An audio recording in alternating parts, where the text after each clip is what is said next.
Ajnanatimirandhasya Jnananjana Shalakaya Chakshurunmilitam Yena Tasmai Shri Gurave Namaha. Leading a very pious and moral and religious life, straight, and show how people can live a happy life in their home with their family, leading a very pious and moral and religious life. And many people will be attracted to also follow the same way of life. Undoubtedly, the philosophy of Krishna consciousness is far higher than anything else. There's no question about it. But most people are not very philosophical. They want to see practically what does any teaching do for you? How does it affect your life? And even in our own lives, if we have the highest philosophy but we don't practice it properly, then it's not very impressive to others. We may have the highest philosophy, but if we don't practice that properly, then it's not very impressive to others. But actually, all the answers, even to material problems, are there within Krishna consciousness. So Krishna consciousness is not simply some idealistic religious process that is divorced from practical life. But the Vedic literatures give practical directions for living in this material world as peacefully as possible, so that one can live peacefully and happily and cultivate Krishna consciousness. Everything is there in the Vedic literatures. And we'll find within Prabhupada's books, although Prabhupada's books are certainly meant for teaching the highest philosophy or the highest spiritual philosophy, but he also he writes a lot about economic, sociological and other practical topics to help guide us in our lives. We'll find a lot in Srila Prabhupada's books about how to live in family life in a sane and contented manner. Probably Prabhupada wrote so much about this because he saw that people nowadays, they don't know even the basic principles of family life. And therefore they are suffering in various ways. But Srila Prabhupada had full faith in the Vedic culture that if people follow this, then they can live happily in family life. Now the Vedic principles, they are certainly quite different to those of modern life. And maybe this is one of the reasons why in our movement to date, we don't have a very good record of showing what is ideal family life. Many devotees, even after marrying as devotees, they divorce. This is not at all a proper standard.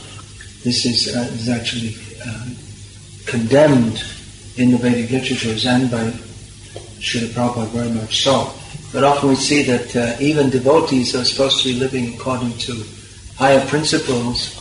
They find that their home life becomes so unpalatable that they don't see any alternative but divorce. Now this need not be so. If we actually follow the principles, the simple principles outlined in Srila Prabhupada's books, then all problems within family life can be solved. Now let me qualify what I just said. And let me qualify, that means to add a but or two. In other words, that's not an absolute statement. You should learn this, an important phrase, to qualify a statement. No, it means that what I just said is true, but it's not fully true, and here's why. You have to learn this, it's very important. Let me explain this some more. Let me explain this, what I just said. I just said that by following the principles of Prabhupada's books, one can live free from problems within family life. But of course, the nature of the material world, and especially in family life, is that there will always be some problems. But the descriptions of Shastra tell us how to live in such a way as to minimize the problems, or if it is not possible to fully overcome them, how to live with them. Now this is not simply theoretical. The knowledge in Shastra is meant for implementing in our practical life. We may think, sometimes devotees think that the descriptions in Prabhupada's books about ideal family life, they don't relate to the modern world. Sometimes you hear devotees say, well, Prabhupada was writing about a different time and a different age and a different culture, but it doesn't apply to the modern world. But the reason why Srila Prabhupada was able to be successful in spreading Krishna consciousness was because that he had full faith that the principles of Shastra can be applied in all times, all places, and all circumstances. And although modern Western culture is certainly very different to Vedic culture, the Vedic culture is meant for regulating human beings, and human beings have the same basic nature. The family life means the interaction between husband and wife, between male and female. And the basic male psychology and female psychology is the same everywhere in all times, places and circumstances. The Vedic principles, they teach how the male should interact with the female and vice versa in a way that is most conducive to their mutual benefit. And even if someone brought up in the ledger culture of the West, if they adopt these principles, they will find that they work in their lives. And I have practical experience of this. Here in Russia, one devotee couple came to me, the first time I'd ever seen them, and told me that they would like their blessings to get divorced. So I told them, no way. And I preached to them that if you want to be devotees, you have to follow the principles of Shastra. And even if you throw every pot and pan in the kitchen at each other every day, you can't divorce. But actually there are certain modes of behavior by which you can live more peacefully, and you won't even think of divorcing. And even if you don't like each other, if you just accept that it's against the principles of religion to divorce, therefore we have to live with each other, then somehow or other you will adjust to each other. So they gave up the idea of divorcing. And then automatically their whole relationship became better, and they started living more peacefully. As long as they were thinking that we can divorce, they thought, well, what does it matter? We'll chastise each other and act very badly with each other, and then we'll just divorce, finished. But as soon as they thought that now we have to live with each other somehow or other, then they started behaving better towards each other. And this is several years later, they're much more settled in their family life. They decided to have another child, which they did, and they're going on with their Krishna consciousness. In other words, there was no need for them to divorce, but just because they thought the possibility was there, therefore they didn't care to properly interact with each other. Now, in another case in Russia also, one middle-aged lady came to me with her 2 sons and complained about her husband. And he's a big demon, and he beats me all the time, and he's against Krishna consciousness, and I want to divorce him. But I told her that's not a very good idea, because the sons, they need the father. That even if your husband is not such a nice guy, at least he's a father, he's an authority figure for them. So I told her to learn from the examples in Shastra how to pacify her husband. And this is all explained in Srila Prabhupada's books, especially the example of Chavan Muni. And he was very old and very irritable, and his wife was a young, beautiful princess. But circumstantially, she had to be married to him, even though she would probably like to have married a young and handsome prince. This story is given in the 9th canto of Bhagavatam. So the princess Sukanya, she after marrying, she thought that, well, by the will of providence, by the will of God, I'm married to this Chavan Muni. So I have to serve him and to take the role of a proper wife. And in the Vedic culture, the wife takes the role of the maidservant of her husband. She may also be his advisor. She may sometimes act like a mother. She serves all different kinds of feminine roles in various circumstances. But it's very much emphasized that she should take a subordinate role. And Prabhupada explains that in this is a very good example, this story of Chavan and Sukanya, that by the male psychology, the man always wants to consider himself the boss. So in the case of Chavan Muni, he was very irritable by nature. always getting angry. Any small mistake, he would get angry. And even sometimes no mistake, he'd also get angry. So Prabhupada said that, he explained that if Sukanya had also become angry and argued with him and fought with him, then the whole family life would have been extremely unpalatable. But instead she tolerated his excesses and went on serving him very carefully and attentively to the best of her ability. And thus by her sweet behavior, she conquered his heart, and then he cooled down and he wasn't so irritable. So Prabhupada writes in the purport that this is victory for a woman. That even if her husband is as irritable as Chavan Muni, if she doesn't also become irritable but remains very sweet in her behavior, then she can conquer her husband by sweetness. But Prabhupada wrote that people in the modern age, they don't know this and they don't follow this principle. And therefore no one is happy in family life. And therefore there are so many divorces. So I explained all these things to this lady and said that your husband, he may be like some big brute, but you have to try and tame him by your sweet behavior. So she did. And she calmed him down, and now he's also, he's a follower of Islam, but he comes to Krishna conscious programs and he's not against her following. And the family life has become quite balanced. So these are two examples, and there are more. I'm just giving two, but these are just two examples that I've seen how by instructing devotees to follow the principles in Prabhupada's book, that they work right now in the modern day and age, in modern society. Now, what to do if it doesn't work?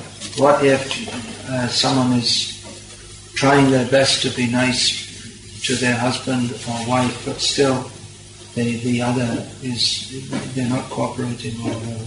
Well, even then, divorce is not an alternative. For one thing, it's sinful, because marriage is sacred, either in the Christian rites or Islamic rites or Vedic rites.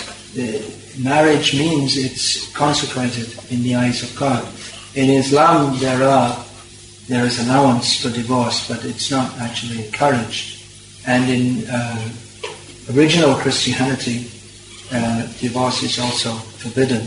The Roman Catholic Church is still maintains a strong stance against divorce, even though many of their followers don't like this, because even they understand that, if you just hop from one partner to another, it's not even human life; it's just like animal life. So even if there's difficulty in family life, which there will be even in the best of circumstances, one is enjoined to tolerate the difficulty with the understanding that anyway life is very short.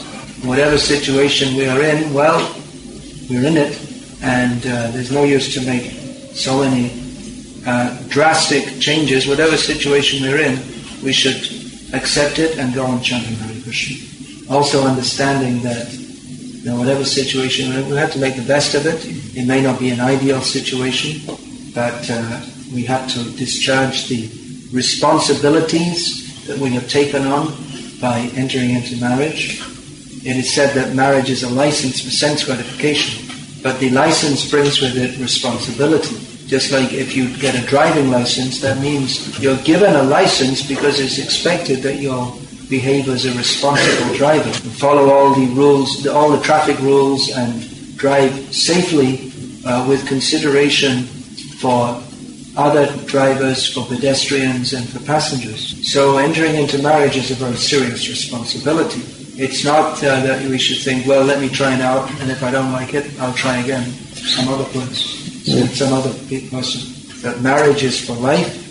Of course, in the Vedic system, one is expected at the end of life to enter into Vanaprastha life or maybe sannyas. But at least during the years when one's children are growing up, one has to be very responsible towards them and look after them.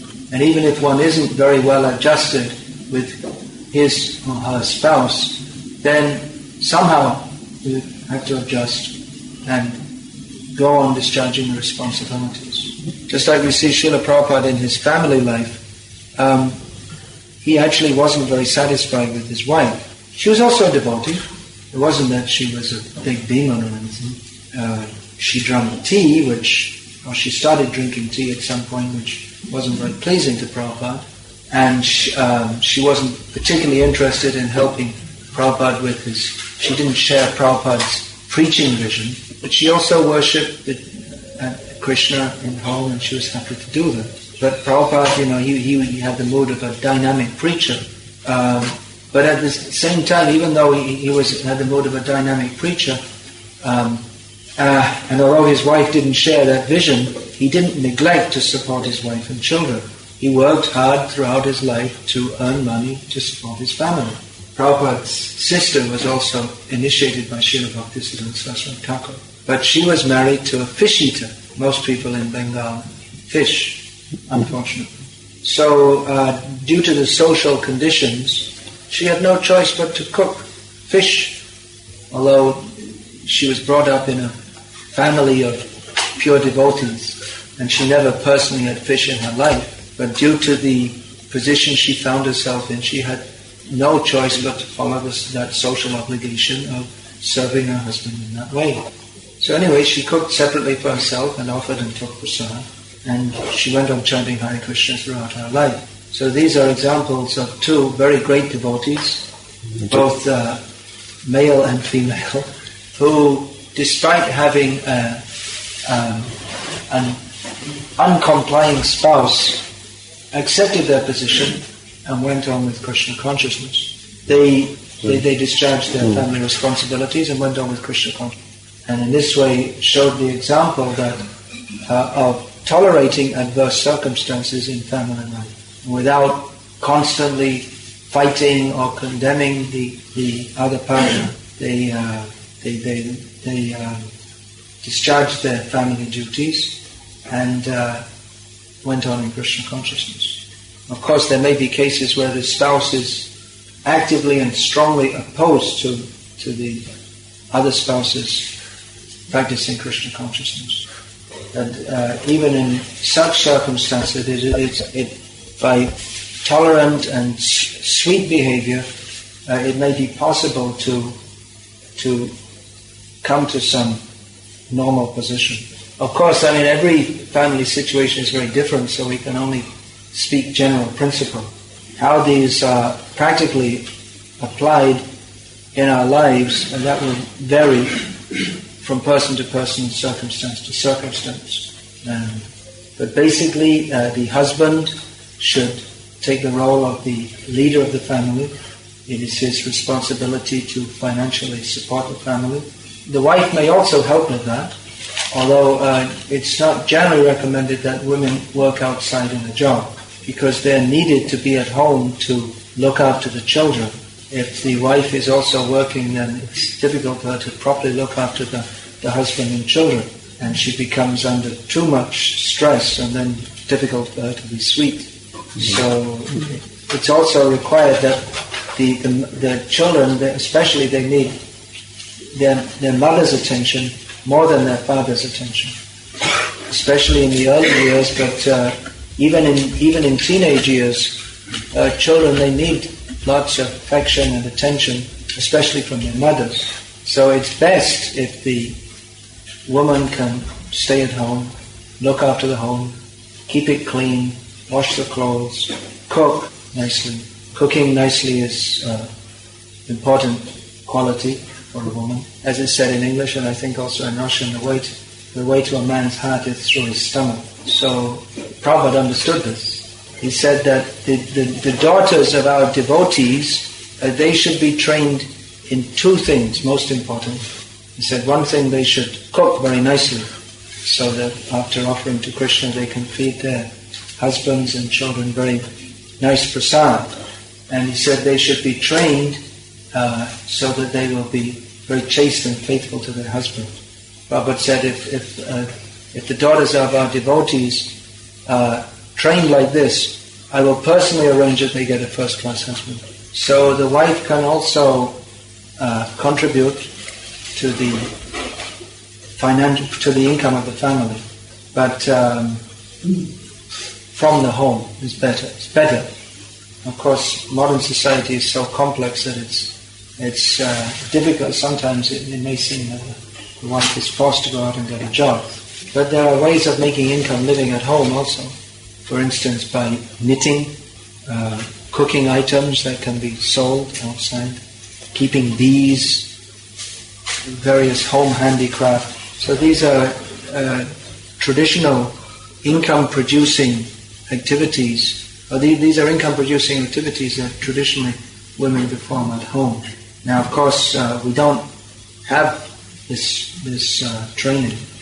We come from a very different kind of society, and without that training, you see that many people in the modern age, they're poorly psychologically or socially equipped.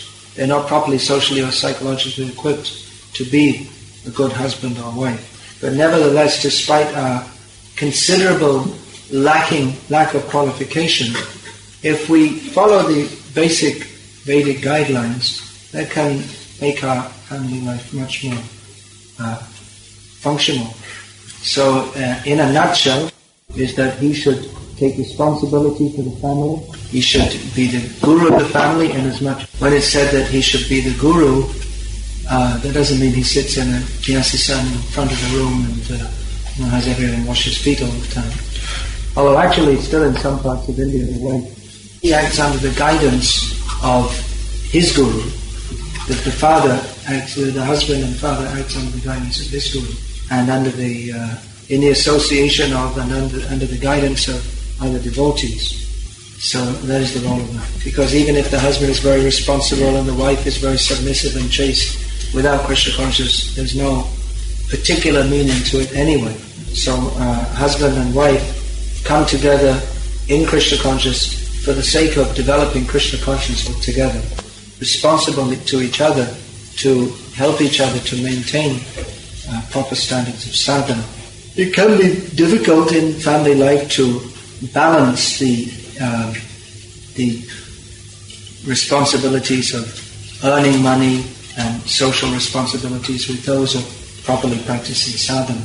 But devotees have to be intelligent enough and determined and sincere enough to perform the activities of Krishna consciousness within their homes. Но преданные должны... As it is said in English, it's a forgotten saying, but it's a relevant saying that a family that prays together stays together. Now they're not praying together and they're not staying together. They don't think praying together is important, and they don't think staying together is important either. So in the Krishna conscious movement, we want to set a better example to human society that we can do by following the principles of Shastra. So please do it, those of you who are grihastas. I can only talk about it, I can't do it. It's up to you. For those of you, and there may be many present who have been through the turmoil of ruptured family life and divorce, well, what to do? You're not condemned for that, but now that we've come to Krishna consciousness, we should follow that in whichever position we may be in. And even though we may not have been able to follow those principles in our lives due to not knowing about them before coming to Krishna consciousness, we should certainly encourage others who are in Krishna consciousness to live a very responsible family life and not follow the path of the asuras by breaking the Vedic injunctions and spoiling their family life.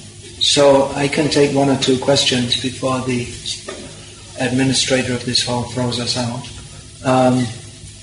But I just have to go to the bathroom in the meantime. So I'll just come in 5 minutes. In the meantime, you can tell them about the books, and then you just tell them questions they could write them. So that means this is predicted in Srimad Bhagavatam for Kali Yuga. Svikara eva chodvahe. That's simply, you want to get married? Yeah, okay. This is marriage in Kali Yuga. Svikara, just by acceptance, mutual acceptance. So marriage, as I was discussing in the lecture, that means that which is sanctified by religious process. Of course, there is also among the 8 types of marriage discussed in the Vedic literature, one is Gandharva Vivaha, which means by acceptance also, just by mutual acceptance. But that also, Gandharva Vivaha is also, that it should be mutual acceptance on religious principles. That means for the purpose of executing dharma. So even if one has entered into a formal marriage according to government registration, then having come to Krishna consciousness, you should think of it as a commitment that should be executed under religious principles. There is an opinion there cannot be any balance between spiritual and material side in the family life. We should choose either this or that. But you mentioned that this balance can be found and should be found. Please advise how can we attain this balance, as practically we are not. Practically we are either prone either to spiritual or more to spiritual or material side. Okay. Well, whoever gave the opinion that there can't be a balance may be a very great social philosopher, but they are an atheist because they don't have faith in the Vedic principles, which give directions for living family life in such a way that one can make spiritual progress, and is therefore known as Grihastha Ashram. Balance means that one has to make the determination that alongside our material responsibilities, we have to execute our spiritual responsibility. We see that materialistic householders, they have time for watching TV, reading the newspaper and magazines, socializing and drinking with their friends, sleeping 8 to 10 hours or more a day. So Krishna conscious householder doesn't do all these things, but he saves time that would be otherwise misspent for engaging in activities of Krishna consciousness. Now there's another question here. What do we do for success in sadhana if we have 2 children, small children? Admittedly, it's difficult because small children, they demand the attention of their mothers practically 24 hours a day.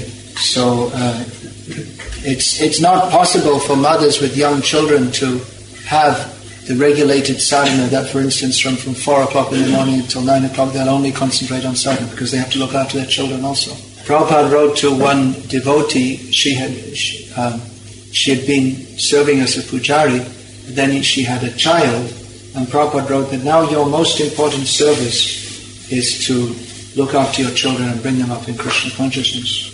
He said that no more deity worship, now you should do child worship. So that is your austerity, that it's not possible to have a very regulated sadhana if you have young children. But you have to do the best you can. In traditional families, as I was saying yesterday, there are many branches of the family all live together, so all the women could help each other look after the children. So one possibility is if whoever asked this question about if your mother is favorable, then maybe you could live with her or bring her to live with you. You also have to look after the children. Otherwise, you have to do the best you can under the circumstances. Chant sometime. The children also sleep sometime. But you also have to accept that you may not be possible for you to have ideal sadhana for some time, and you have to live with that. Just like traveling sannyasis, they can't always have ideal sadhana. Not all the time, but many times they're traveling during the morning hours, or they're very tired from traveling during that time. They may be very tired from traveling. Or often devotees living in temples, especially managers, they may have many pressures that even during the morning when they should be performing sadhana, there are pressing duties. So we have to adjust the best we can under adverse circumstances. At least you can come to festivals like this from time to time and get a good boost in Krishna consciousness. And then when you're older, your children are older, then you'll have more time for all these things. I'm also thinking when I'm older I may retire to Mayapur and chant Hare Krishna all day. But not now. I have other duties now. So you have other duties, so fulfill them and at the same time be Krishna conscious as best as you can under the circumstances. Tell your children about Krishna, get them to chant Hare Krishna. Krishna will help you if you are sincere. Okay, I'll take one more question and then if we can also take more questions tomorrow. So I can keep this? Yeah. Should a brahmachari plan his future family life? When should he think about this? Read it out. Yeah, it's good to think about it. It's better than one day thinking, oh, I'm not going to be a brahmachari, okay, tomorrow I'll get married. It's better than just suddenly rushing into marriage. One reason why in traditional societies, and especially in Indian society, that marriages basically, they generally go quite smoothly. One of the many reasons is because they are very carefully planned in advance. Now, it's not necessary that every unmarried young man get married, although practically we see that most of them do. So it's good to make a decision at some point in time, at latest by the age 30, one should decide whether to remain unmarried or to marry. It's very good training before entering family life to live as a brahmachari, completely dedicating himself in the service of Guru and Krishna. But one should enter into family life being prepared both mentally and economically. Exactly how to do that, one should consult with seniors, maybe senior grihastas in the area. Okay, now there seem to be quite a lot of questions about this, so I'm not going to answer them now, but we can keep them for tomorrow. I'm going to speak on some other aspects of Vaishnava culture tomorrow, and I'll leave some time for answering these questions also tomorrow. So in the meantime, if anyone would like to take these books, please do. That will help me in my service of preaching by writing. I just want to make one point about Vaishnava etiquette that just came to my mind. Those who are kind enough to make garlands, please don't give them when they're wet. Don't give wet garlands, apart from being uncomfortable.